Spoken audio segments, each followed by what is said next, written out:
Hi guys, my name is Shia Saw. I am originally from Colorado, but I'm studying here at Occidental College as a senior. I am a media arts and culture major. My name is Sundiata Nuke. I am a second year film major at USC. Hi, my name is Stormy Gorence. I go to UCLA. I study gender studies and minor in film. Hi, I'm Nat. I'm a Mac production major at Occidental College. That's film production. How do you usually spend your time on your phone or your computer? Like what apps are you using the most? Yeah, definitely. As a student, obviously I use Google Calendar, lots of Google applications, and just like stuff such as Adobe for a lot of my editing stuff. So I'm always on my computer one way or another, and then when I'm on my free time, I definitely like to be creative, so I go on like Pinterest and then like Instagram for a lot of inspiration. I feel like I'm kind of a mindless scroller, if that makes sense. Like, I don't even necessarily consider myself, like, I have both Snapchat and Instagram, but like, I tend to find myself more on Pinterest a lot of the time. My email and music apps are like the most used.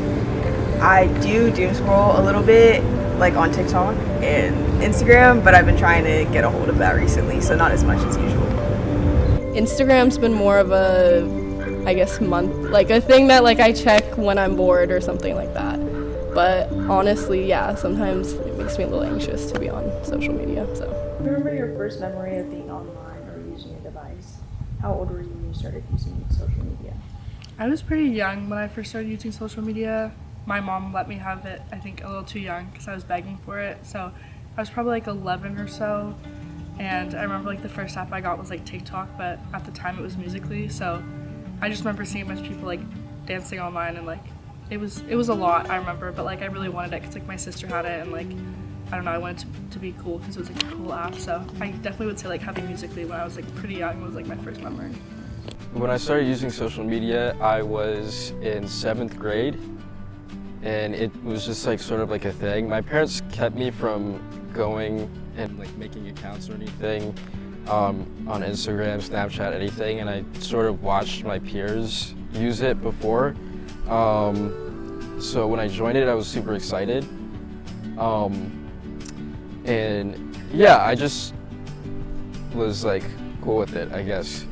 Unfortunately, I did have like unregulated social media usage in 4th grade. So the stuff I was posting is insidious, but I think that also shaped kind of who I am because I had internet access that early. It also shaped a little bit my voice and the things I like to talk about in the work that I make. A lot of it is around technology and how technology influences young brains. So I find that a lot of my work is influenced because I did have that unregulated access, and my parents didn't really know all of the dangers that could be on Instagram or social media. I've been through all this and I know how it affected my brain, so I'm gonna raise my kids in a different way. I think that the social media in 7th grade wasn't horrible, but with parental guidance or whatever, and like saying like, this is just how it is in my household, that would be more healthy than being hands-off, at least until high school.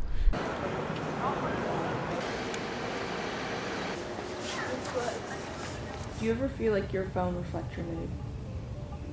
Yeah, I think sometimes like when I'm scrolling on TikTok, I'll find like, maybe I'll see like a sad TikTok when I'm like kind of like just in my like room alone, and I feel like the algorithm will show me like a bunch of others, so like I feel like it definitely can reflect my mood. And I think like when I take the time to look at like the happier videos or like the hope core videos that I see on TikTok, it definitely like the algorithm sees that I like those when I'm like in a good mood, so it'll like show me more. So yeah, I definitely do think so.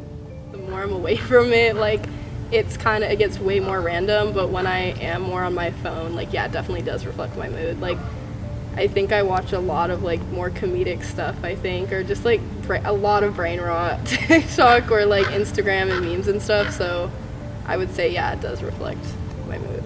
I think that algorithms on social media are predatory, and they want to keep people in a constant cycle, so it doesn't necessarily matter what, they're not taking into consideration the mental toll or anything like that. it's not factored into their business model. I think the best thing that they can do is to fix that algorithm to where it's not so aggressive, to make people step away from it easier. It's like really hard to like come out of, once you're in the doom scroll, it's very hard to come out, and it gets very comforting and everything becomes very tailored to you. And that's great for some things, but it has to have a limit.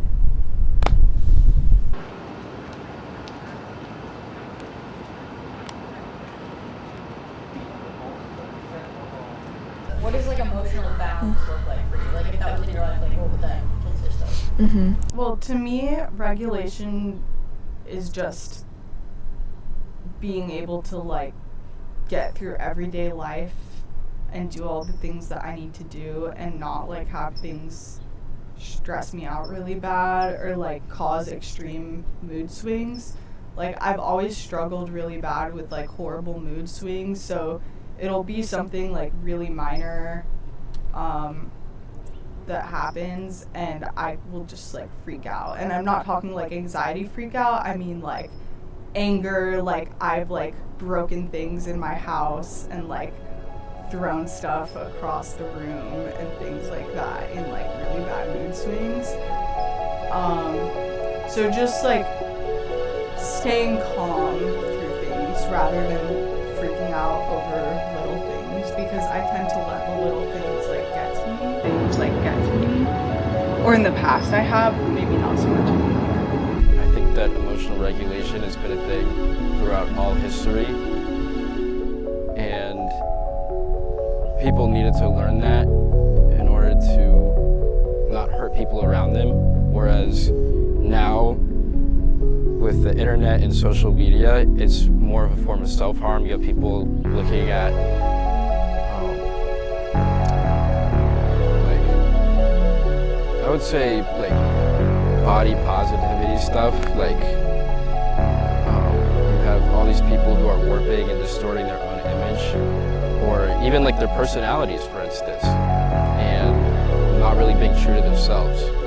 Definitely, in order to feel emotionally balanced, I always try to reach out to people from different circles of life, you know, professionally, my friends, my family, just because it helps me feel well-rounded and, you know, it takes me away from the screen, because on the screen sometimes I feel like one person, like one identity, but being around other people remind me that there are a lot of parts of me that I should love and take care of, and, you know, being around them is a good reminder.